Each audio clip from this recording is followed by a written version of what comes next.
Hello friends, in this quick tutorial I'm gonna show how to connect Facebook page with Squarespace. So here is my Facebook page. Now I'm going to copy this URL. Then I'm going back to my Squarespace websites. Here we can see, as you can see right now I'm in my Squarespace websites, and now click on settings, and here click on social links.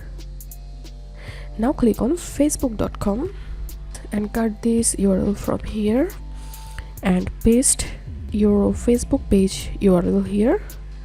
After that, click on save.